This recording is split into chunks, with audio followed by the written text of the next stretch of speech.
काजल और सुरेश दोनों एक दूसरे से बहुत प्यार करते हैं।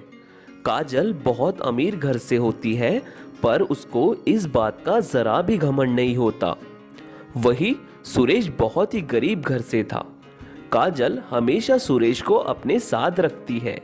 सुरेश पढ़ लिख कर बहुत बड़ा आदमी बनना चाहता है। एक दिन पार्क में दोनों बैठे होते हैं, तब काजल सुरेश से पूछती है, सुरेश, तुम इतने बड़े आदमी क्यों बनना चाहते हो? मैंने तो तुमसे कभी कुछ नहीं मांगा। तुम जैसे हो मैं उसी में अपना गुजारा कर लूंगी। मुझे पता है तुम मेरा साथ कभी नहीं छोड़ोगी, पर मैं तुम्हें एक बेहतर लाइफ देना चाहता हूँ और मैं कुछ बनूंगा, तभी तो तुम्हारे पिताजी तुम्हारा हाथ मुझे देंगे ना। वैसे मुझे नहीं समझ रहा कि तुमने मुझ में क्या देखा। तुम इतनी अमीर हो, फिर भी तुम्हें एक कौड़ी का घमंड नहीं, और तुमने मुझ जैसे फटीचर से प्यार किया। क्यों? तुम्हें तो बहुत अच्छे लड़के मिल सकते थे। अरे पहले तो ये फटीचर बोलना बंद करो। मुझे तुमसे प्यार है, ना कि तुम्हारे पैसे से। पैसा क्या आज है और कल नहीं। वैसे भी मेरे पापा भी कभी तुम्हारे जैसे ही थे, और देखो आज कहीं मेहनत से कहा है। उन्होंने मुझे सिखाया है पैसे का घमंड कभी नहीं करना। अच्छा है, चलो अब चलते हैं। कुछ दिन बाद सुरेश अपने दोस्तों के साथ बैठा होता है कि तभी एक दोस्त सुरेश को बोलता है, वैसे कुछ दिन बाद वैलेंटाइन डे है, तो क्या दे रहा है भाभी को? मैंने तो सुना हूं कि भाभी तेरे लिए बहुत बड़ा प्लान कर रही है। मैं क्या दे सकता हूँ यार, मेरे पास तो पैसे ही नहीं है।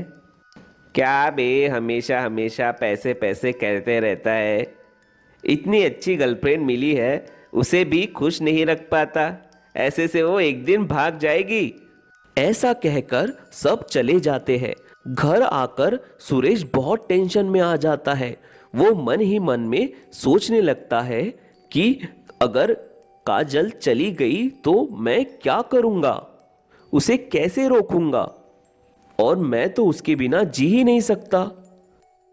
दूसरे दिन काजल सुरेश को बुलाती है, पर सुरेश नहीं जाता और अपने दोस्तों के साथ चला जाता है। तभी सुरेश काजल को फोन लगाता है।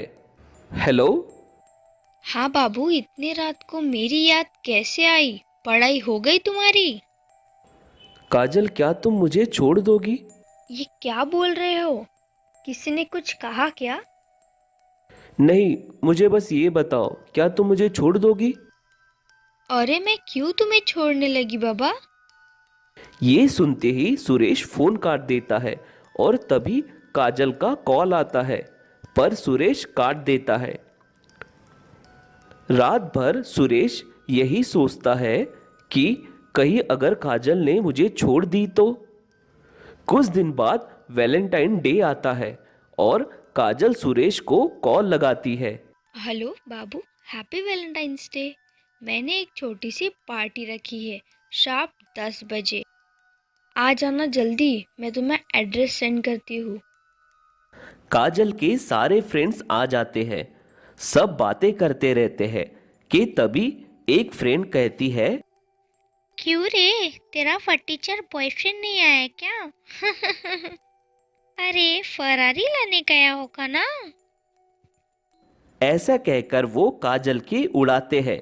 ये सब सुरेश पीछे से सुन लेता है और चले जाता है। मैं तुम लोगों को अपना दोस्त मानती हूँ, इसलिए यहाँ बुलाया, और तुम हो कि मेरे बॉयफ्रेंड के बारे में ऐसा बोल रहे हो? क्या हुआ उसके पास पैसा नहीं है तो, पर उसके पास बहुत अमीर दिल है, और तुम्हारे जैसी घटिया सोच नहीं। उसके पिता ने नहीं कमाया है, उसकी गलती नहीं है, पर वो तुम्हारे जैसे तो नहीं है जो बाप के पैसों पे उड़ाते हैं। अरे एक दिन वो भी पैसा कमा लेगा।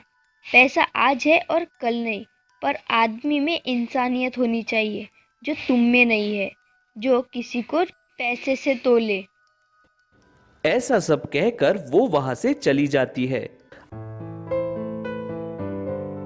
सुरेश घर आता है और ये सोचता है कि अब वो काजल से कभी नहीं मिलेगा, क्योंकि वो उसके लायक नहीं है। इधर काजल सुरेश को बहुत फोन लगाती है, पर सुरेश का फोन बंद आने के कारण वो उससे कांटेक्ट नहीं कर पाती। सब लोग वैलेंटाइन मना रहे होते हैं और सुरेश और काजल के बीच में दरार आना शुरू हो जाती है। अगले दिन काजल सुरेश से मिलने जाती है, पर सुरेश घर नहीं होता। काजल को पता नहीं होता कि आखिर हुआ क्या है। काजल फिर से फोन लगाकर देखती है, पर सुरेश को फोन नहीं लगता, उसका फोन बंद आता है। काजल परेशान हो जाती है, तो वो भूषण को कॉल लगाती है। भूषण सुरेश का बहुत अच्छा फ्रेंड होता है। हेलो भूषण, क्या तुम कल सुरेश से मिले थे? नहीं, कल मैं उसको कॉल भी लगाने की कोशिश किया, पर उसका फोन बिजी आ रहा था।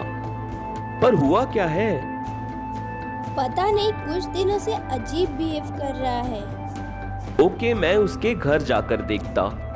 नहीं, वो घर पर नहीं है, मैं गई थी उसके घर पर। उधर सुरेश सोच ही रहा होता है कि कैसे वो गरीब से अमीर बने। तभी वहां एक बुजुर्ग आते हैं।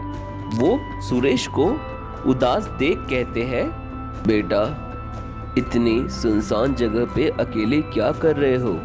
कुछ नहीं बाबा, ये गरीबी इंसान को बहुत मारती है। अच्छा, तो ये बात है, गरीबी से परेशान हो? बेटा, मेरी बात ध्यान से सुनो। प्रॉब्लम ये नहीं तुम गरीब हो, प्रॉब्लम ये है तुम्हारी सोच गरीब है। भगवान ने 2 हाथ 2 पैर दिए हैं। जाओ और संघर्ष करो और इस गरीबी को दूर करो। ये लो कार्ड, शहर जाओ, यहाँ एड्रेस जो दिया है उस एड्रेस पर जाकर ये कार्ड दिखाना। ऐसा कहकर बाबा चले जाते हैं और सुरेश अब अपनी जिंदगी को बदलने शहर की तरफ चला जाता है। सुरेश शहर जाकर एक कंपनी जाता है और वहां कार दिखाता है। उसे वहां काम मिल जाता है। सुरेश दिन रात मेहनत करता है। उधर काजल बहुत परेशान होती है। वो सुरेश को बहुत ढूंढती है, पर सुरेश कहीं नहीं मिलता। उसके दोस्त यहाँ तक सोच लेते हैं कि शायद सुरेश अब इस दुनिया में नहीं रहा, पर काजल को इन सब बातों पर भरोसा नहीं होता। ऐसे कई दिन बीत जाते हैं, पर काजल सुरेश से मिल नहीं पाती। आखिर कुछ महीनों बाद काजल को भी लगने लगता है कि शायद सुरेश अब इस दुनिया में नहीं है। उधर सुरेश खूब मेहनत करता है। बहुत सारे पैसे कमाने के बाद सुरेश खुद का व्यापार शुरू करता है।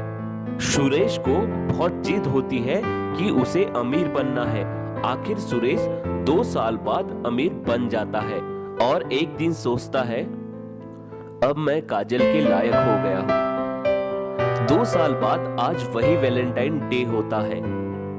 आज सुरेश काजल का रिश्ता मांगने जाने की सोचता है और वहां से निकल जाता है। जब सुरेश काजल के घर जाता है तो सुरेश काजल को किसी लड़के के साथ देखता है। दोनों जा रहे होते हैं और काजल मांग में सिंदूर लिए होती है। सुरेश ये देख बहुत टूट जाता है। उसके आंखों से आंसू निकल आते हैं। सुरेश पलटकर वापस जाता है। तभी रास्ते में उसे उसके दोस्त दिखते हैं। सुरेश को रोता देख वो समझ जाते हैं कि क्या हुआ। सारे दोस्त एक रेस्टोरेंट जाते हैं और सारे बैठे होते हैं और उसका दोस्त उसे पूछता है कि इतने दिन कहाँ था। सुरेश कहता है, अब इन सब बातों का क्या करना, जिसके लिए गया था अब वो ही जिंदगी में नहीं रही, तो क्या करूं अब ये सब बातें बताकर। हाँ, काजल की शादी हो गई है, पर उसकी कोई गलती नहीं थी। वो तो 1 साल तक तेरा वेट कर रही थी, पर तूने ही ना कुछ बताया ना कुछ कहा और एकदम से चला गया। और हम तो यही सोचते रहे कि तू इस दुनिया में नहीं है। छोड़, अब क्या कर सकते हैं। तभी वहां वेटर अनाउंस करता है कि आज वैलेंटाइन डे पर सारे लोगों को बिल माफ है और कहता है, आज इस रेस्टोरेंट के ओनर की वेडिंग एनिवर्सरी है, so please welcome mister Amit Kapoor and Kajal Kapoor. Kajal को देख सुरेश एकदम शॉक हो जाता है और फिर से उसकी आंखों में आंसू आ जाते हैं और वो वहां से उठकर चला जाता है। पर काजल उसे देख लेती है और फिर ये एक अधूरी कहानी बन जाती है। दोस्तों, आपको ये कहानी कैसी लगी हमें कमेंट में जरूर बताएं। साथ ही ऐसे कहानी देखने के लिए हमारे चैनल को सब्सक्राइब कर लीजिए। So thank you for watching this video.